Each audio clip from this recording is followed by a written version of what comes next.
Assalamualaikum warahmatullahi wabarakatuh. Bertemu lagi dengan Ibu dalam pembelajaran Bahasa Indonesia, masih dengan di buku tema 1, tapi sekarang ke pembelajaran 2 yang terdapat di halaman 25 dan 26 beserta tambahan-tambahan ringkasan yang Ibu sudah sajikan. Baik, kita langsung saja ke pembahasan berikutnya adalah ide pokok paragraf dan kalimat penjelas. Kalimat utama adalah ide pokok untuk mengembangkan sebuah paragraf. Kalian tidak usah bingung antara kalimat pokok atau ide pokok atau kalimat utama. Mereka sama saja. Jadi kalau ada yang bertanya, apa itu kalimat utama? Kalimat utama ada ide pokok untuk mengembangkan sebuah paragraf. Sedangkan ide pokok sama dengan kalimat utama untuk sebuah paragraf. Biasanya dia itu kalau kalimat utama termasuk umum, masih ada penjelasan-penjelasannya.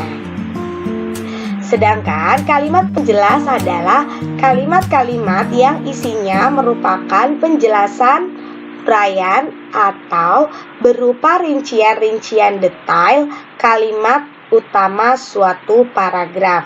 Bisa disebutkan kalimat penjelas itu adalah khusus. Biar anak ibu tidak mengerti, khusus itu tidak ada lagi penjelasannya atau tidak ada lagi uraiannya.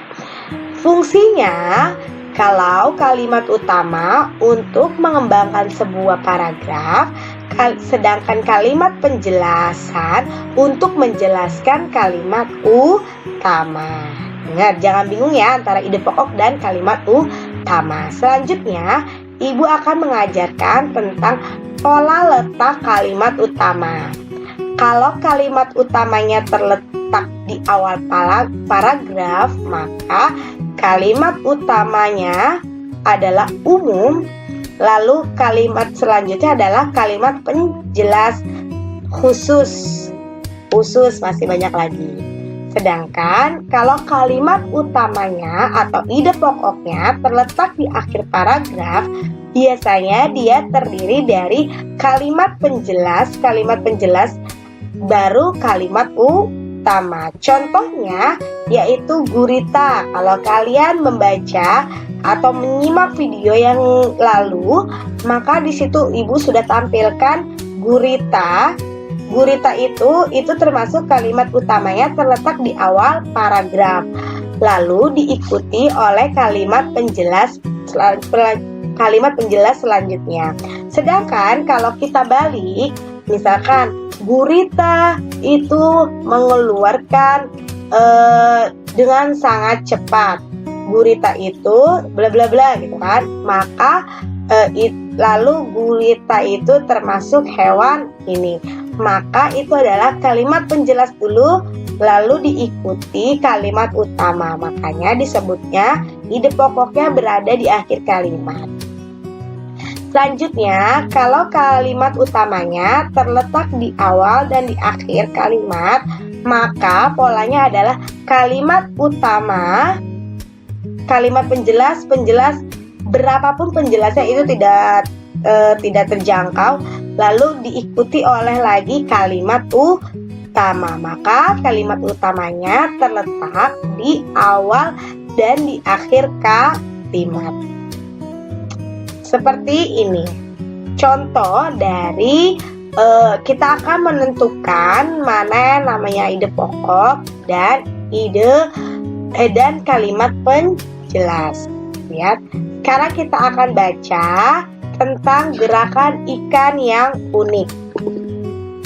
Ada di halaman 25. Apakah kamu tahu bahwa ikan dapat bergerak karena memanfaatkan bentuk tubuhnya yang unik?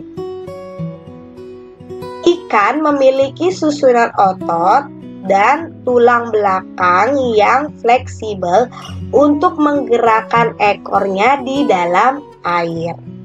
Ia memiliki gelembung renang dalam tubuhnya yang berfungsi untuk mengatur gerak naik turun Sebagian besar ikan menggunakan gerak tubuh ke kanan dan ke kiri bersama sirip ekornya, hingga menghasilkan gaya dorong ke depan.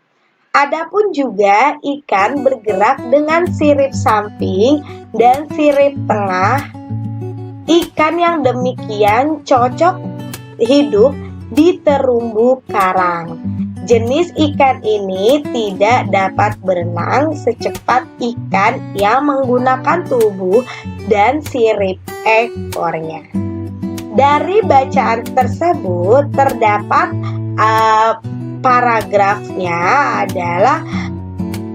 terdapat paragraf yang memiliki ide pokok, yaitu ikan bergerak karena memiliki bentuk tubuh. Nah, nih, ikan bergerak karena memiliki bentuk tubuh yang unik atau memanfaatkan bentuk tubuh yang unik.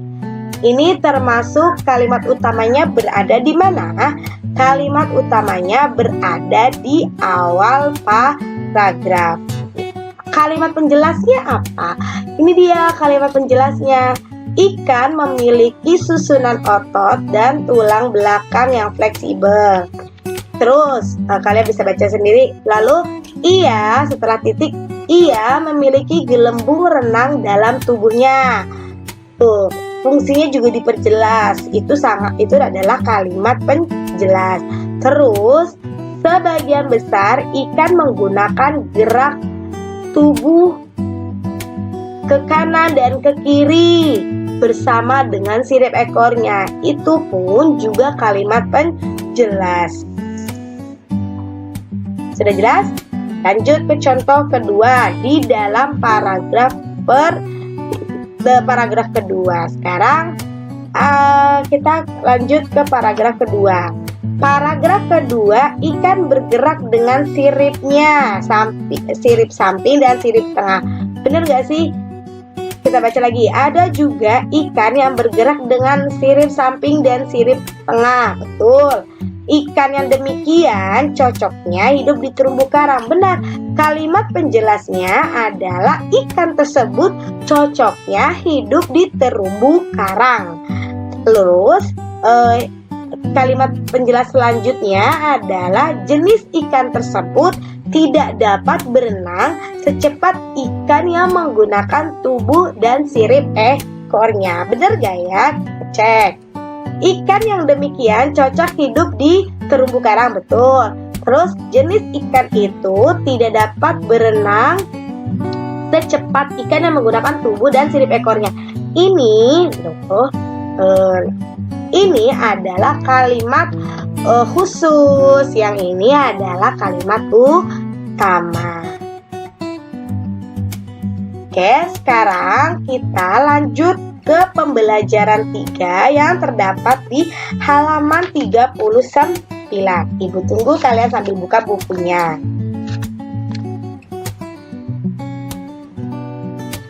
Sudah belum? Sudah dong ya. Baik, Ibu akan lanjut. Ciri-ciri. Kita akan membedakan ciri-ciri antara kalimat utama dan kalimat penjelas.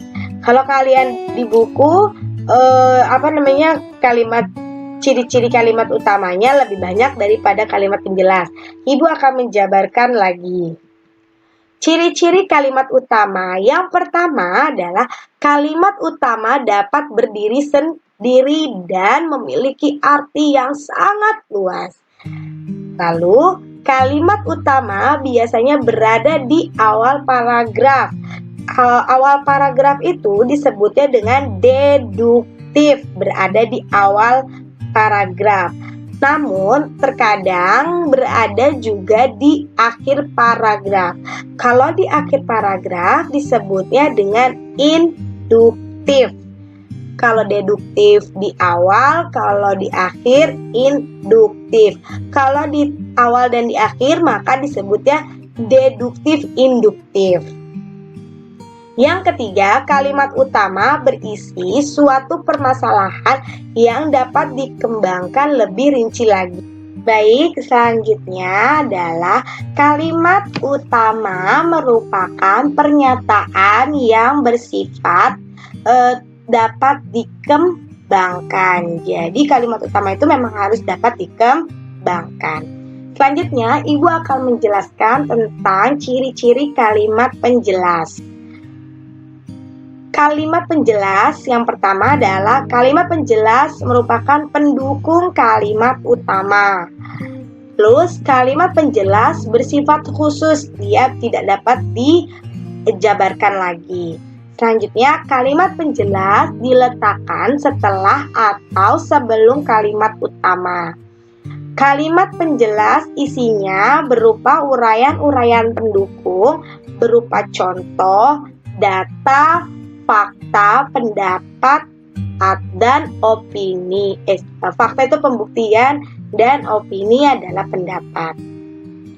Kalimat penjelas tidak bisa berdiri sendiri, dengan kata lain, maknanya menjadi tidak jelas jika dipisahkan menjadi satu kalimat utuh tanpa kalimat utama atau tanpa kalimat penjelas lainnya. Kalimat penjelas memerlukan kata-kata penghubung seperti bahkan, contohnya, terlebih lagi misalnya, contoh, dan lain-lain. Kalimat-kalimat penjelas membutuhkan kata penghubung agar suatu paragraf menjadi koheren atau berkesinambungan antara kalimat. Selanjutnya, ini adalah contoh paragraf, yaitu yang terdapat di halaman 39.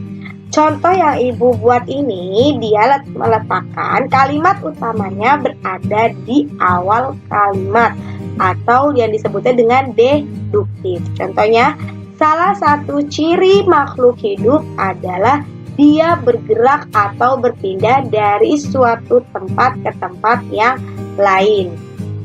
Ingat, paragraf itu adalah kalimat yang menjorok ke dalam. Jadi, kalau kalian membuat cerita, nanti harus ada yang namanya paragraf, yaitu kalimat yang menjorok ke dalam. Terus ini kalimat penjelasnya adalah hewan bergerak untuk melacak mangsa, mencari mangsa, untuk meloloskan diri dari pemangsa. Lalu gerakan kontrolnya oleh otak yang mengirimkan sinyal melalui sistem saraf ke otot. Ingat, dia tidak hanya satu kalimat penjelas saja. Lalu otot berkonsentrasi terhadap kerangka yang menggerakkan sendi-sendi anggota bergerak. Itu juga kalimat penjelas dari salah satu ciri makhluk hidup. Selanjutnya, di paragraf kedua, anggota gerak hewan tergantung cara hidupnya. Itu adalah kalimat utama. Cara hidupnya, ada yang bisa berenang, bisa terbang. Itu adalah kalimat penjelas. Kita buktikan. Beberapa hewan memiliki kaki untuk berjalan, berlari, dan melompat. Itu adalah ciri kalimat penjelas ya, ciri khususnya. Lalu ada juga hewan yang memiliki sirip untuk berenang atau sayap untuk terbang. Itu juga kalimat khusus. Itu termasuk kalimat penjelas. Kita buktikan. Nah, ini kalian bisa baca di halaman 40 kalau ketutup dengan wajah Ibu. Selanjutnya ya. Berarti kita sudah akhiri ya. Kenapa Ibu kok Bu cuman di awal kalimat utamanya selalu di awal, kita tidak belajar yang di akhir? Siapa tahu nanti kita ketemu dengan kalimat utamanya berada di akhir atau di awal dan di akhir, kan kita masih ada. Lalu kenapa sih pembelajarannya kok Bu pembelajaran 2 dan pembelajaran 3 digabung? Iya, karena dalam tema 1 itu yang menceritakan adalah ide pokok saja dan kalimat penjelas. Maka untuk di pembelajaran 4 dan pembelajaran 5 itu adalah latihan supaya kalian bisa lebih mengerti tentang ide pokoknya dan kalimat penjelasnya. Baik ya, untuk kali ini semoga kalian mengerti untuk penjelasannya. Ingat, apabila kalian tidak mengerti, kalian bisa ulang-ulang kembali lagi menonton videonya sebelum videonya terhapus, gitu kan. Baik, kalau gitu ya, Bu Guru akhiri. Wassalamualaikum warahmatullahi wabarakatuh. Saya itu alhamdulillahirabbil alamin.